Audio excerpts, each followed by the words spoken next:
And he's done it again. This one not quite as convincing a finish, but it fizzes beyond Ziad Aziz. All right, welcome back to the studios of the Rivers State Television, live and direct in Port Harcourt.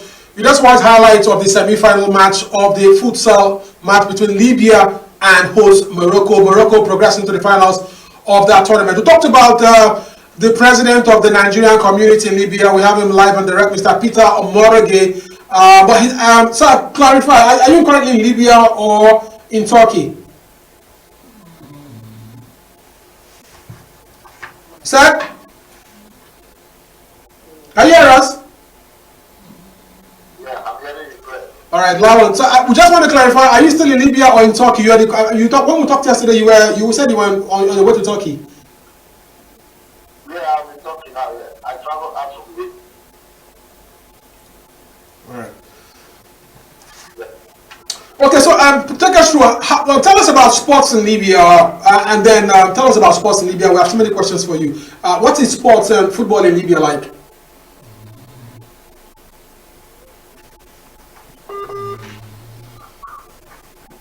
I said, tell us about sports in Libya, post-Gaddafi period and this period now. What is it like now?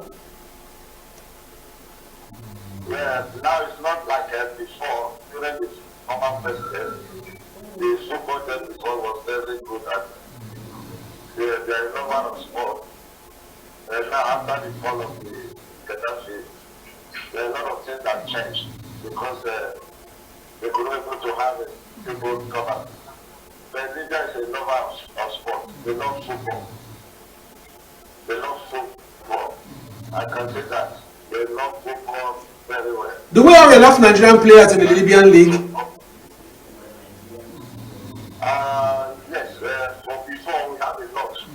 During the former government, before the fall of the former president. But now I think we have almost 2 or 3 in their league. Now playing at their side. But there are a lot of Nigerians playing in local league over there.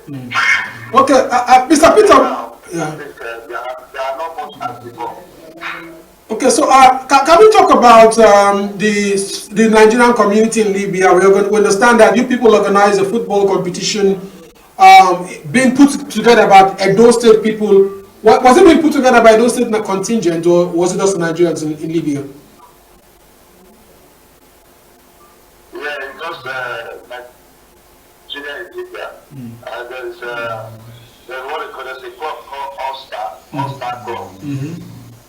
And the big coaches like Nigerian man. And they organize the tournament for all Nigerians and other countries. They come together at least once in a year to play in that tournament. And I wish I just did another there's a club, RSTV club. The big Christian church club, football association in Libya. I think they don't play the final with the All-Star last week. Okay, so let's talk about Nigerians in Libya. You are the president of Nigerians in Libya. So tell us about what's your position there. What exactly do you do there for Nigerians? You act like a big brother for them? Yes, as the Nigerian leader, the president, all over Libya, I just like it to talk between the Nigerian efforts. And for some months now, we are trying to reclaim back the image of Nigeria. Good. Over there in Libya. No, when Nigeria, anywhere we go, there are a lot of crises with that name Nigeria. People want to make it fun. They do a lot of things that which the country, because country not happy over it. And as the president, we try to make sure that we have a good representation of Nigeria, a good image of Nigeria there in Libya. And but we thank God there are a lot of Nigerians who were working on a company and have their own company with the Libya. There have been some bad image, trying to tarnish the image of Nigeria. So when people, sorry sir, when people say you're Nigerian, does it put fear for Libyans? Are Libyans scared when they say he's a Nigerian? Does the name Nigeria put fear on people's mind? When people hear the name Nigeria, does it put fear on them? Does it scare them? actually, yeah. It's just, when they hear that name Nigeria, it's very difficult to associate with because they are part of the reputation image that a lot of Nigeria comes over breaking our country, Canadian countries, working in the house of the citizens, the Libyans, trying to speak their money. And those names, they give us a bad reputation. Whenever they let them see good ones over there that are hustling, that are nations that they protect the good image of our dear country, Nigeria. So what are you doing? What are you doing to clean up Nigeria's image in Libya? What are you doing to clean up Nigeria's image in Libya as president? What are you doing? Yeah, we are as the president, we are organizing workshops to make sure that we advertise them and good information because many of them lack information, And some of them, they pass through the bedside, and these are the traffickers that brought them there to Libya. And many of them lack a lot of information. We can't organize a shop for them to know that, yeah, this is not Nigeria, this is another country, and they need to behave well. Whenever they learn, things are changing from them. So, are you in contact with the Nigerian embassy in Libya? I believe you should. I believe you should be doing that. Yes. Without the embassy, we can't operate as a community. Yes. Because the embassy have to endorse us. And since I've become the president, we have the secretary. We rent a good place under the embassy, and the embassy supervisor. As the president, my office is there. We rescue a lot of Nigerians from the streets that we travel from home, and they are homeless over the Libya. We rescue them and take them to the secretary to care for them, and the embassy to send their documents for repatriation. So how do you get your funding? How do you get your funding? How do you fund you? How do you fund it? How do you get funding? Yeah, sometimes through the voluntary Nigeria, the good people of Nigeria, and sometimes embassy do support. That is just the way we fund the secretary. So it's just a donation from the good Nigerians, and if you have some place over there, sometimes when we have a large number of rescue Nigerians, the embassy do support.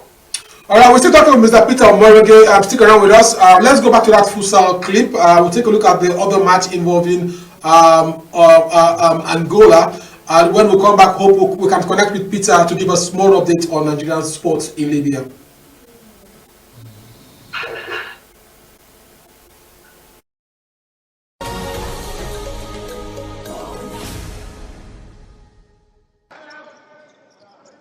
These teams have watched each other, if not live, certainly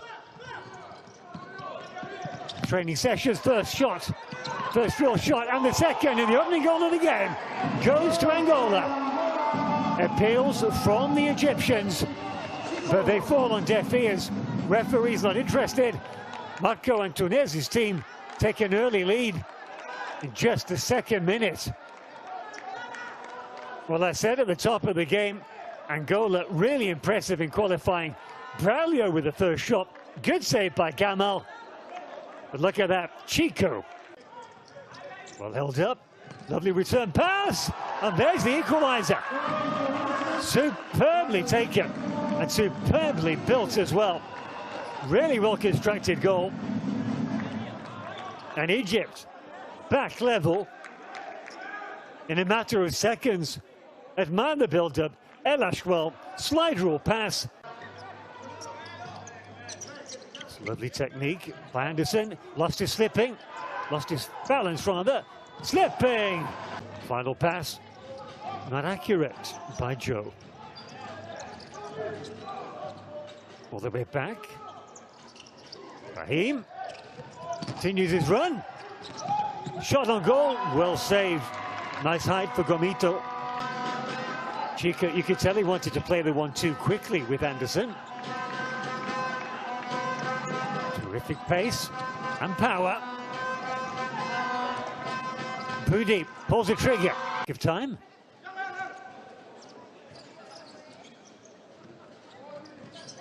Anderson. Such a joy to watch him on the ball. Goes for goal. Well, I'm pretty sure it was a shot. It reached. Keeps his balance really well. Goes all the way around. Can he get the pass? No. Great anticipation by the goalkeeper Gamal. Pesado hoping for a foul. Sprang back into his feet very quickly. Good decision, I think, that. Choices. Too many. Nicely worked. 2-1. Pesado. Angola get their noses in front. And that really was terrific spontaneity. Look at this. Terrific back heel or pull back by Helbert. Looked to have taken it off the boot of Pesado.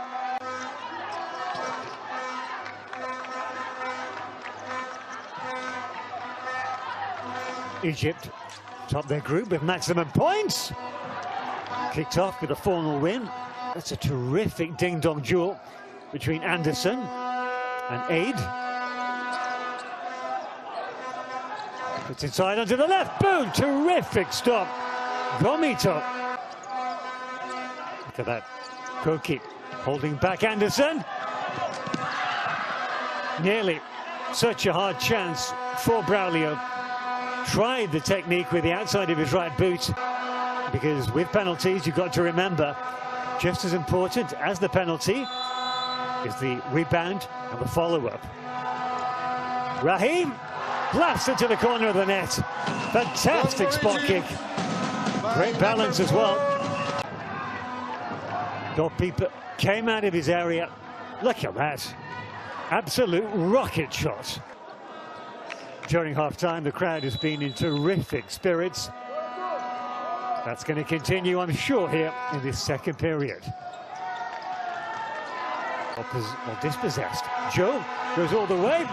Good shot in by Alvarito. Well, I thought it was too obvious. Joe gets a shot off again with a nice little shimmy. That would be a real waste of time. Adds to the rhythm of the sport. Terrific play. Feels by one goalkeeper and claimed by the other. Gamal. Koki. Good stop by the goalkeeper. Counter-attack. It's 2 against 2. Anderson goes alone. He's isolated. Nearly, very nearly. Anderson. Left boot. Brilliant. 3-2. Angola gets the lead again. 3-2, and that was from a direct mistake by Egypt, and you don't say that very often. And it fell to the worst possible player from the Angolan squad. Anderson is lethal with the ball at his feet. Look at that. Braulio looked to take his eye off the ball. Oh, my word, that was a chance. Really was for Koki. Clear in. Goalkeeper stormed out of his goal. Anderson.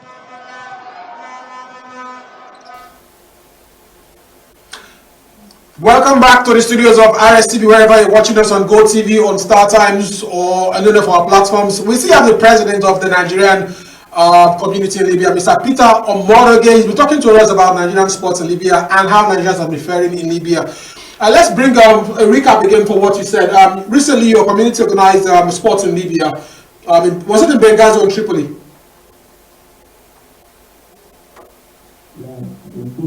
Tripoli. So who won that tournament? What was the benefit of that tournament? Was it trying to rebrand the Nigerian image? Were you trying to rebrand the Nigerian image in Libya with that football? Yeah.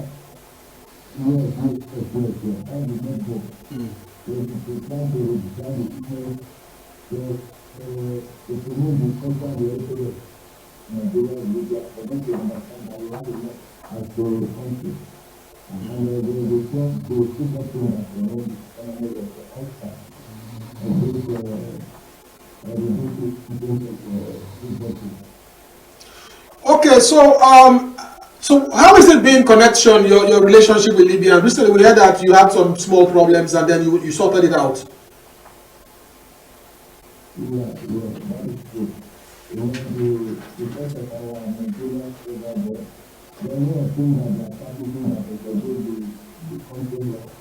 Are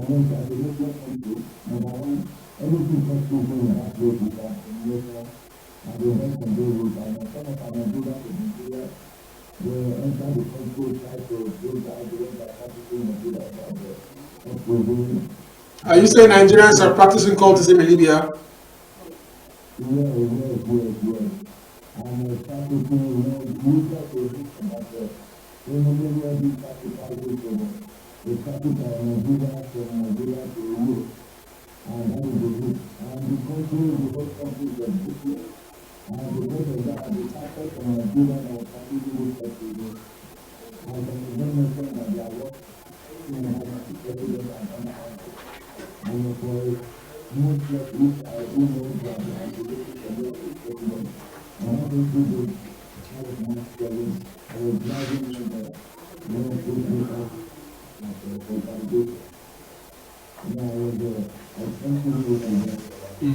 So can we talk about your family and Libyans? Are you married to a Libyan?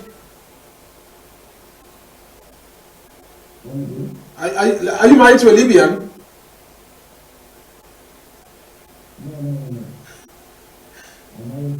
All right, fellow Nigerian in Libya. Okay, on the final note, can we talk about what is happening? What next for you? What next for the sport? Is it going to be an annual tournament, or are you planning to expand it to include other African countries?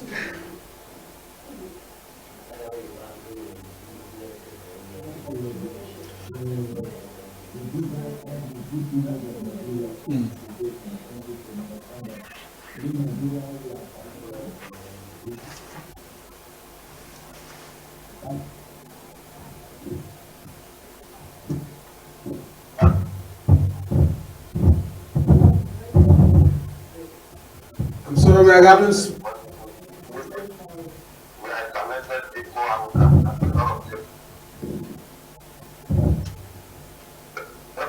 Himself available, Anderson.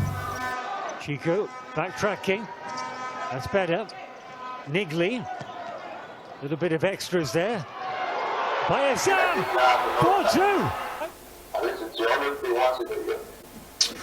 Okay, so let's come again. You said the essence of that football competition is to rebrand the Nigerian community in Libya using football. Can we get that clear? And so far, has it been a success? Has it been a success? So far, has it been a success under your tenure? Yes, there's a success that even the director of sport in Libya was even around when they were playing this last tournament. And it's helping the Nigerians over there. We are trying to let the host country know that yes, though there are bad image of Nigeria, there are a lot of Nigerians that are talented through the football, through other things, skills that they can, that the host country can benefit from. Okay. Go ahead. So far, so good. The host country, they are saying that Nigeria is a country that is a lovely country that they need to work with. I can understand. We have a talented people, Nigerians over there in Libya. We thank God that with his football, the coach is Coach Mosho, is a Yoruba man, is trying to organize his football teams over there in Tripoli. We thank God for everything that things are going on well with the football. All right. So on a final parting shot, what's your message to you? Have you been to Port Harcourt before? Have you lived in Port Harcourt before? Yes, I've visited Port Harcourt twice or 3 times. Yeah. Oh, okay. I've not lived there, but I always visit that place sometimes 2 days, 3 days before I travel back. Yeah, I've been to Port Harcourt. So what's your message for Nigerians, Edo people, and Nigerians in Libya, and Nigerians in Port Harcourt worldwide? Yes, my message to them is that I want to encourage them. Libya is a good country. They are lovely people. I know that we in Nigeria are the ones provoking them to do so many things that they're supposed not to do. I'm telling you, Libya is one of the best countries in the world. No matter the crisis they have, they still live normal. Things are still going on well. There is a lot of Nigeria about to center without documents. And you can't enter another part country without documents. You want to live happily. And that is the problem we are facing. There are a lot of Nigerians, no passports, no documents. Many of them are trafficked through the desert. And the government of the Libya will not be happy to see other nationality without no passport. Is there no room for people to regularize their papers? Sorry, President. Is there any room for people to regularize their papers when they arrive there? Yeah, there's a room. Many of them, they don't have passport through the embassy intervention. Sometimes immigration, they invite immigration from Nigeria. They come over there to capture some Nigerians and give them passport. Before there's a room for you to legalize yourself when you arrive there. Yeah, so it would be nice for you to let them know that people can actually be legalized. Yeah, there's a room to legalize and have their residence when you have the passports. All right, thank you very much. It's been a wonderful time talking with Mr. Omoroge, President of Nigerian Nigeria Community in Libya. He's currently in Turkey, and I say have a nice time in Turkey. Hope we can do this again. Yeah, thank you. And I want to say this to our Nigerians over there. They should stop trafficking our guests, our Nigerians from Nigeria to Libya. The desert is very rough. And it's not encouraging. And the host country Libya, they are not pleased with that. Trafficking all Nigerians from through the desert. If they want to come to Libya, they should go to embassy and go and take visa. And believe Libya is good. They can give them a visa in the proper way. The trafficking food desert is not encouraging, it's not good. There are a lot of things our guests are suffering in the desert and from the trafficker hands. And we need to let our people provide them to stop this. It's not good, it's not encouraging us. Thank you so much. One more question. How long does it take somebody to move through the desert? 3 days, 4 days? No. Sometimes it takes them 2 weeks, 3 weeks before they can arrive in Libya. Then they will learn through Kano or Castina, that's the route that they are using. And the enter is the train from the train to enter Libya. Sometimes 2 weeks, 3 weeks, they stay inside the desert before they arrive in Libya. Do you have an idea how much it can cost for that trip? Yeah, the Nigerian money, sometimes the trafficker collects 800,000, sometimes 700, from 600 to 800. So why would I pay 800,000 naira when I can pay cheaper on a flight ticket to Libya?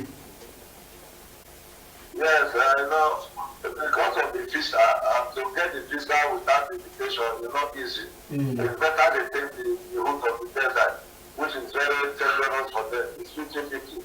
And we have to do the workshop and tell our people not to try that route. It's not good at all. Wow, thank you very much for your information, insightful. Hope we can do this again. Thank you very much. You've given us so much information, Mr. Omoroge. Am I correct? All right, thank you very much. So we'll continue with Peter Omoroge. We'll continue with the futsal competition ongoing in Morocco, and of course we'll take a look at the CAF Champions League.